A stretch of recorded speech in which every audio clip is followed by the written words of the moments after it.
Hey guys, so today I have my November wrap up, which was actually a pretty good reading month for me. I managed to read 6 books in the month of November, and actually the first 5 books I read in the first 2 weeks of November, so that was pretty wild. I thought I was gonna read a lot more in November, but the 15th was my birthday, and from there I didn't really read much. There was Thanksgiving and my birthday and then just stuff like that. The books that I do have to share today are actually books that I really enjoyed for the most part. I had a excellent reading month. I would recommend pretty much all of the books that I read this month. Let's just get into the books. The first book I read in the month of November, well, it's more like I finished it in the month of November, was Kingdom of Ash by Sarah J Maas, and I do have a full spoilery discussion for this wonderful concluding novel to the Throne of Glass series. I really enjoyed this book. I think every single page of this 900 plus book was worth it and well done. We got to see all of our characters and all of their glory and all of their stories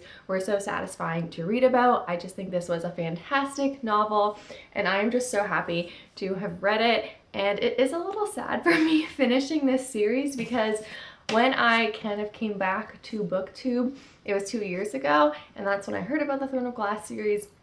And I started reading that series 2 years ago, and just to know that it is now over, and this was definitely one of the first books that I read because of BookTube, just, it makes me kind of sad that it has come to an end, but also it's just kind of a good feeling. So I really loved this book. I like this whole series as a whole, it was good. So the next book that I read was The Forgotten Garden by Kate Morton, and I give this one a 4.5 out of 5 stars.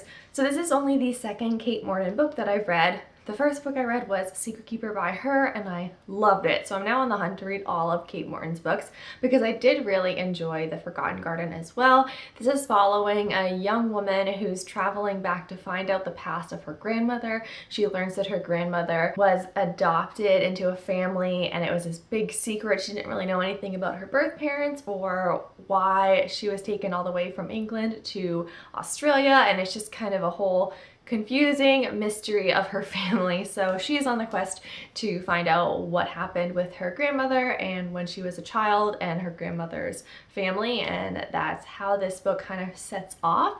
I do have to say that it was very similar in some respects to The Secret Keeper. I think I've heard it said that Kate Morton does have a way with like a formula for her books, and she kind of uses a similar kind of story for each of her books, and I could definitely see that. Even though I'd only read The Secret Keeper, there were just some things that were so similar, but I still enjoyed it. Like, that's the thing, like I didn't care that it was, oh, she already kind of did this before with the other book. It still was in a new and refreshing way with different characters and a different setting. It just is beautiful writing. I feel completely caught up in the story when I'm reading it, so I'm very excited to read more Kate Morton in my future. Next, I read The Lost Vintage, and I'd had my eye on this book since I saw that it was released a few months ago, and I just now got around to reading it because it became available through my Kindle app, Overdrive app, the library, so I was able to read it, and I actually read it in one day. I just found it was so easy to fly through. It was just really enjoyable. Overall, I give it 4 stars because it wasn't anything completely over the top, but it still was immensely enjoyable. This is a dual perspective, like World War II kind of story, but unlike a lot of World War II dual perspective stories, I would say most of this book is actually more in a modern setting, and our flashbacks to the World War II settings are told in journal entries from a woman, young girl who lived during World War II. It was really good, both parts of the story. This is about a young woman who is a wine connoisseur. She is taking her Master of Wine test. She's already failed it twice, and she only has one more chance in her lifetime to take this test, and her only wine that she gets caught up on is these French wines, and it kind of goes back to her childhood. Her family has a vineyard in France, and she fell in love one summer with a man on that vineyard, and she's kind of run away and never looked back, and so there's this hold up in her for these French wines because that's kind of like her hold up in life. She travels once again to France to her family's vineyard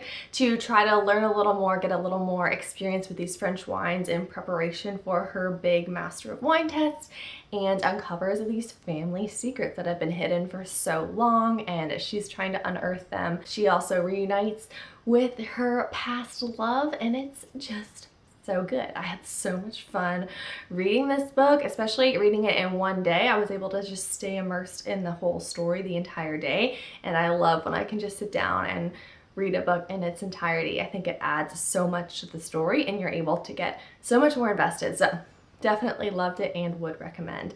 Also, I just really especially loved the setting of France and these vineyards. It sounded so beautiful and it just made me want to take a couple weeks off and just travel through the French countryside and sample tons of different types of wine.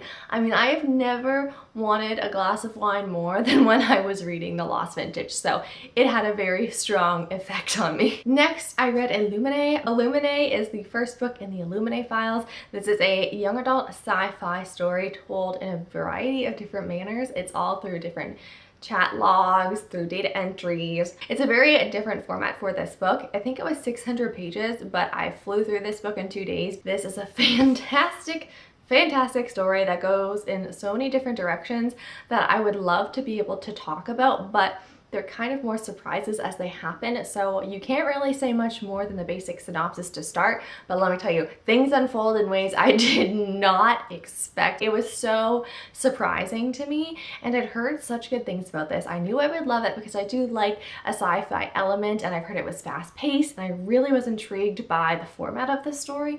So I don't know why it took me 2 whole years to get to, but oh my word, it is so good. So it kind of follows 2-ish characters. They are living in this future society where people live on different planets. Space travel is the norm. She lives on this planet where they are illegally mining this mineral or element, I'm not sure which, when this big old company comes in and they pretty much decimate this city with this working plan. This young girl, along with her ex-boyfriend, they are actually rescued by some ships that come to rescue them. They're rescued, these refugees, and this story kind of picks up once they are rescued and they are en route to a jump point, which is a spot in the universe, I guess, where you can travel through light years. Now the company is still trailing them and still wants to destroy all of them, so they're kind of like in a chase situation. So that's kind of the whole point. I explained that so poorly. I really loved it. I'm going to encourage other people I know who enjoy sci-fi to give this a read, and I love it. It was so good. So good. Next, I read Vicious by V.E. Schwab, and this was another 4-star read for me. I just had a really good November reading month. I didn't have anything less than 4 stars, which is fantastic. So this is all the rage lately because Vengeful just came out, which is the second in this series. So it has an incredibly dark and interesting plot that I've never read about before. This follows 2 characters. They're college-age students, and it seems like they're pretty intelligent, both of them. They're best friends and roommates, these 2 characters that we're following. And in this world that they live in, it's pretty much a modern day world, but there's also these people called EOs. Some people think it's a myth, some people think it's actually true, but these people who have these superhero powers. And Eli is our main character and Victor is our other main character, and they are trying to figure out for a thesis that they're doing in one of their classes what makes EOSes, essentially. Like, what is it that changes them from being mere human to some human with a superhero element to them? Really easy to just fly through because it was written in more shorter segments and there were lots of flashbacks. There was like a present day and like a past. It just went back and forth really well between it all, so you were so interested in reading what was happening. There was a lot that was so well done and discussed about good versus evil, and I think V. Schwab just really loves that topic in general. You didn't really know who the villain was because they all kind of were the villain. Definitely worth a read, and I will be picking up the second book soon. So the last book that I finished in the month of November was The Girl They Left Behind by Roxanne Valetzos, and this I was sent by JKS Communications through Instagram, so thank you so much for sending me a copy of this book because I so greatly enjoyed it. It's a historical fiction story that has a setting unlike I've ever read before. This story is actually set in Romania, and it follows it during World War II, but also the period period after to the Iron Curtain era, and you're following this young girl who's been adopted into this very loving family. It's just her throughout the war and after the war, and I don't want to even share much more about that because you should just read this and experience it for what it is. But it was a very well done World War II story. I super enjoyed it, which is obviously why I gave it 4 stars. And honestly, the only thing that held me back from giving it 5 stars was because there were times when I was reading this book that I just wanted more from the book. There were some times when there'd be build up to an event or something major would happen or it would be about to happen, and instead of getting that scene about the thing happening, you would get a scene about it after the fact, and it would be more of a reflection of what happened. Didn't really detract much from the story. I just wanted more of it. And something I really like about this book too is that it's based on true events from the author's family. So I really like that this is obviously a fictionalized story of what her family has experienced, but I love that these characters themselves were based in reality. It just adds so much more life to a story when it's based on true events. Nathan, can you come here? For the final part of this video here, I wanted Nathan to share his thoughts on The Nightingale because that was his book for the month of November. I was very excited that we're all here. Aren't we the happy family? Okay. So, spoiler free, just share what you thought. Yeah, it's just my wrap up, so 1 minute. The book was good. It was good to read. I think the hard part about that book is that you have to separate the difference between the book being good and you enjoying it. They're just like really hard topics because it's set in obviously like World War II, France, Germany's taking over and occupying, and so it's not, if you're expecting a fun read, it's not that.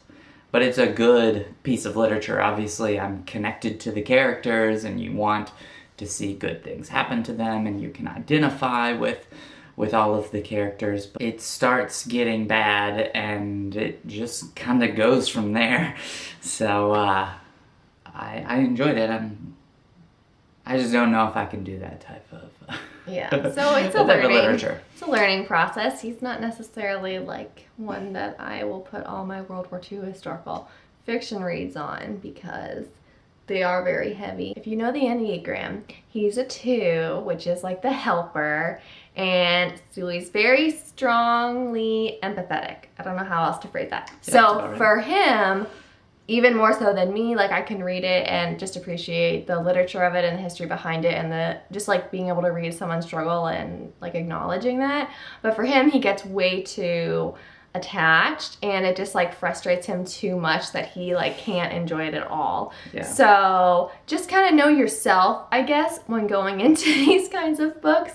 And now I know that for my future monthly book planning for Nathan, what kind of to do. So it was a helpful experience, but I'm glad. But yeah, I mean, it's definitely one of those books that like if you read it and you start reading it, you're kind of like, okay, well, I want to see how this ends. So my 2 critiques, can I have critiques? Yeah. Yeah, okay. My 2 critiques with the book was that the language was just like way too much. Like it was he just doesn't like flowery writing. It was just like overly descriptive. Like she spends this time about how like adds to the atmosphere of no, it doesn't. The book. No, it doesn't. There's this part in the book, and this is spoiler free, that like they go to throw something away. They just like they throw it in the trash can, and she spends 2 or 3 sentences talking about how it hit the rim and then bounced off into the garbage. But it didn't have any significance to the plot. So I get descriptive language, and descriptive language can really get you immersed. But when you're throwing garbage away and I'm having to read an entire sentence about where it hit on the garbage can and how it fell to the bottom of the garbage, like that is pointless. You were like at 3 minutes. Well, you had another critique? There are like some loose ends of the book that the writer just like ties up at the end, and so you're kind of like really interested in it and you kind of want to know more, and then she's like, oh well this happened, blah blah blah, and it explains it away in just like 2 or 3 minutes. The end. All right, well, that wraps up November for me and for Nathan as well. Thank you for watching and happy reading.